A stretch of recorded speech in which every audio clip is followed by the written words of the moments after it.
Ça y est, c'est officiel, la Google Search Console va afficher maintenant des données de la citation IA, de l'IA générative.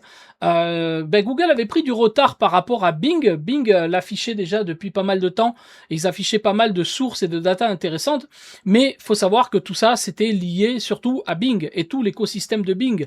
Bah, concrètement, nous, ce qui nous intéresse, c'est Google et c'est Google le plus important, concrètement par rapport à Bing.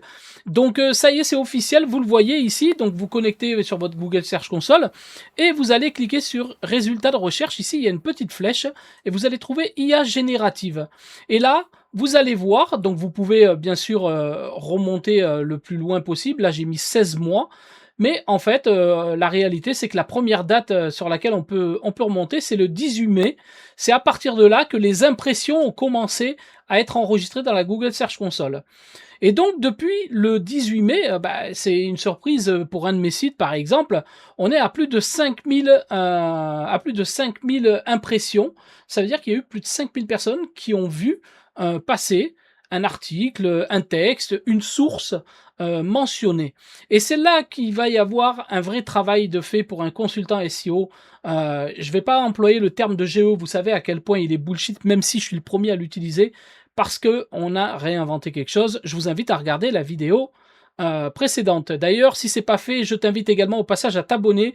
Je parle beaucoup de SEO, de GEO, de citation, et j'ai sorti un outil, je suis fondateur de l'outil Bot SEO, qui est un outil vraiment puissant qui va te permettre justement d'être cité, d'être mentionné et d'être recommandé par l'intelligence artificielle, mais également d'extraire le meilleur de toi-même, le meilleur de ton CV pour construire le contenu. Et ça, aucune IA générative ne te le fera. Il faut absolument que tu puisses savoir quelles sont les données les plus importantes, les plus intéressantes. Et ça, c'est mes 25 ans d'expérience qui le disent.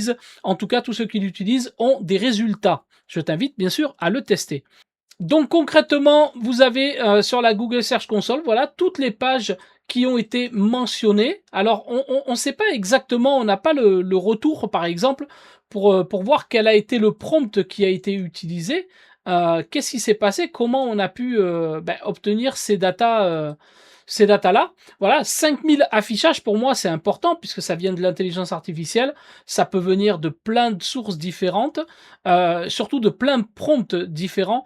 Et c'est ça qui m'intéresse parce qu'en fait, vous le savez, on parle de query fan-out. Si moi, je recherche, par exemple, les tarifs pour un consultant SEO, bah, du coup, la réalité, c'est qu'il va y avoir une vingtaine de requêtes qui vont être tapées par l'agent IA qui va chercher et vous donner les réponses dans les LLM.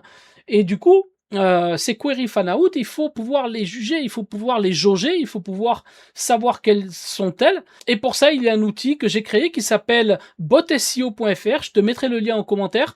Et tu vas te connecter ici. Tu vas pouvoir aller directement dans la partie fan-out GEO.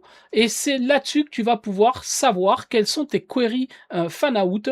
Par exemple, moi ici, pour le mot-clé consultant SEO Bordeaux, bah, vous voyez, il y a plusieurs questions qui sont tapées, qui sont mentionnées, et derrière, il faut absolument les couvrir pour savoir si vous avez justement couvert cette information. Est-ce que, par exemple, dans ma page, je parle de combien coûte un consultant SEO, ou alors est-ce que je parle de pourquoi faire appel à un consultant SEO local à Bordeaux, etc. Et vous voyez ici, donc là, ça me dit que c'est couvert, couvert, partiellement couvert, et là, pas du tout couvert.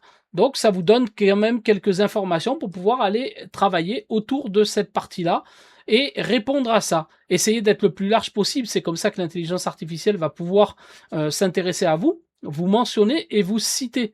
Ce n'est pas juste aller mettre des noms dans un faux classement que l'on fait tous pour pouvoir être mentionné. Ça, c'est du temporaire, mais c'est pas comme ça qu'on va juger la qualité de qui vous êtes, de ce que vous faites, et vous allez sortir du lot.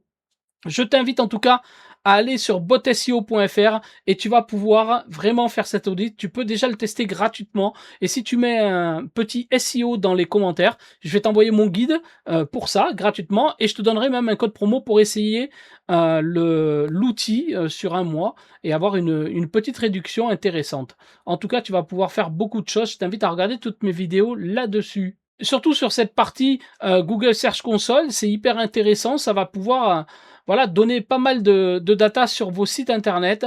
Pour l'instant, on est bloqué donc aux impressions. Google a dit qu'ils allaient nous donner des informations petit à petit, hein. mais ça, c'est vraiment lié, en tout cas, au mode IA de Google, aux overviews de Google également, et ça reste dans l'écosystème Google. Vous n'allez pas avoir ici concrètement les mentions de ChatGPT ou les données de ChatGPT. Google ne peut pas les avoir. Donc ça, c'est que à vous de le faire. Et Bot SEO est un vrai outil qui vous permettra justement d'analyser toutes les sources sur lesquelles votre mot-clé, votre recherche fait ressortir telle ou telle source ou cite telle ou telle source. En tout cas, j'espère que ça t'a plu, j'espère que ça t'a aidé. N'hésite pas à t'abonner, mettre cette vidéo en favori, mets-moi un petit commentaire et je te dis ciao.